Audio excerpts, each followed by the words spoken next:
Oh, the Lorax. I'm gonna be honest, even though this is the 5th worst movie on the list, I actually love it a lot more than all of the other Illumination movies. It definitely has a lot of that Shark Tale appeal, where it's just such a delightfully baffling shit show that I find myself with an ironic adoration for it. Another thing that makes it stand out from the pack is the fact that while most Illumination movies are simple, childish fluff with practically nothing to analyze in terms of why they're bad, the Lorax isn't like that at all. There are so many layers to its awfulness and so much that could be said about it. But I kind of feel like the internet has pretty much said it all already. Yes, it hysterically misses the point of the book being a cautionary tale by removing the idea that the Once-Ler could be anyone, and mainly pinning the blame for his actions on his manipulative family egging him on. Yes, it adds an incredibly obnoxious and cliche framing device of a kid being motivated to do something to impress a girl, while also adding a lame one-dimensional villain who's not funny or threatening, or a good representation of how a regular person can get led astray by capitalism and do irreparable damage to the environment.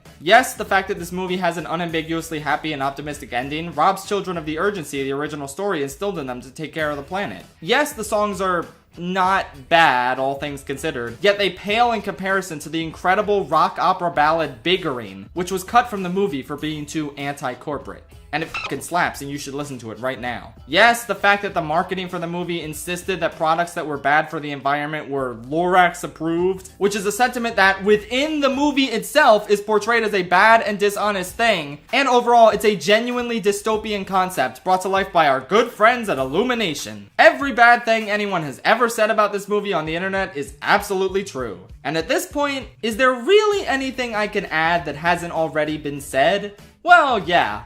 I just think it's funny. Not the actual movie itself, no. Nothing in this movie made me laugh unironically. Not even the great zinger of a line, "That's a woman?" Wow, wasn't that such a great joke? Remember when it was in every fucking trailer and commercial for this movie back in 2012? Oh, they were just so proud of that joke because it was just so good and not shitty. Let me tell you what a real joke is. The lyrics of Let It Grow. How is this real? Our son Wesley kind of glows, and that's not good, so we suppose we should let it grow.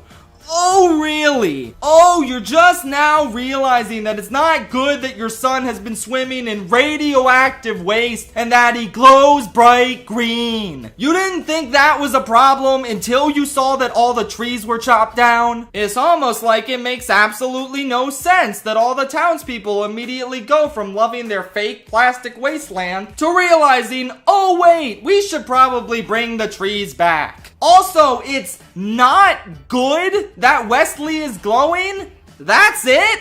I'd be pretty terrified if my son was blowing?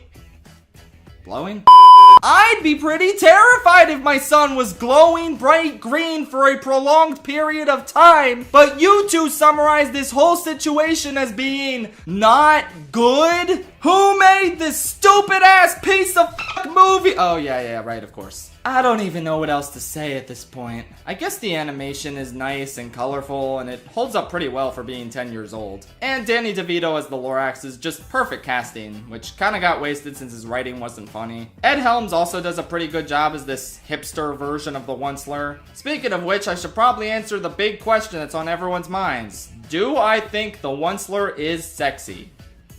I mean, yeah, look at him. Honestly, I get it. I totally understand the appeal. I think that's the bottom line with the Lorax. I'm glad it exists because what other movie could spawn an entire Tumblr sexy man craze, hysterically miss the point of the book it's adapting in so many different ways, create one of the most epic songs in any animated film that it goes on to not use in the final product, offer other far less good songs that became a staple of meme culture for a few months each, and also have Danny DeVito. Truly an ironic masterpiece for all time that every man, woman, and child should see. It's pretty awful, but also the most epic film ever made. So, you know, you might as well take that for what it's worth. Wait, didn't I already say that Minions: The Rise of Gru is the most epic film ever made? It's a tie. Sure, why not? There's still 4 movies I need to talk about that are worse than this. Oh my god. Then what the fuck is stopping us from just throwing ourselves off a bridge and giving up and saying, yeah, the planet is dying. The government hates us. The animals are leaving. The aliens aren't contacting us. We might be alone. It just might be you and me. But that's okay. Because do you really need anyone else?